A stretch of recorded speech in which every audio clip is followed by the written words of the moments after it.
Bwana Yesu asifiwe. Amen. Tunawakaribia tena asubuhi ya leo kwa jina kubwa la Yesu. Amen. Amen. Tunawashukuru kwa sababu Mungu mwaminifu kwa mafundisho ya watumishi wa Mungu. Unajua kama bila kuendelea kupokea ufahamu, tumeisha soma hapa mara mingi eti kuna vitu ine ya Mungu. Amen. Enye Mungu alianja mwanzo. Ya kwanza mwinadamu. Genesis chapter 1:26. Baba mbinguni akasema acha tufanye mtu kwa mfano wetu, kwa sura yetu, awe utawala juu ya ndege ya angani, samaki ya bahari, juu ya manyama, juu ya dunia mzima. Kitu ya pili enye Mungu aliumba toka mwanzo ni ndoa. Genesis 2:18 akasema haiko vema mume awe yeye pekee, tamfanyisha msaidizi mwenye kufanana naye. Kitu ya tatu Mungu aliumba toka mwanzo ni huduma, kazi.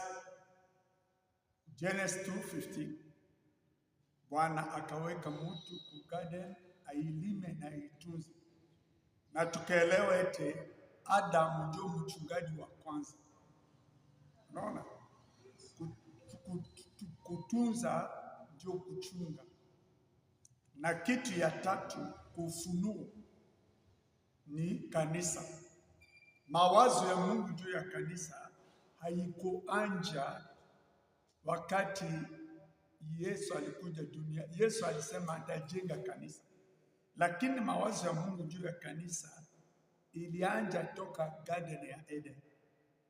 Genesis 3:15 Mungu akasema nitaweka uadui kati ya wewe ibilisi, nyoka na mke. Mke iko na sura tatu. Sura ya kwanza ya mke ni nani? Ni mama Ewa.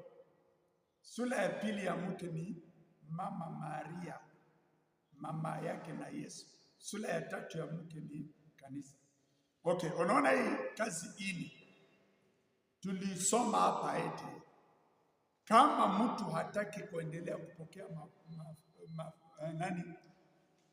mafunzo, ufahamu, kila siku, kila saa, kila minute, ibilisi anabadilisha strategy ya kuipinga, kuiangusha.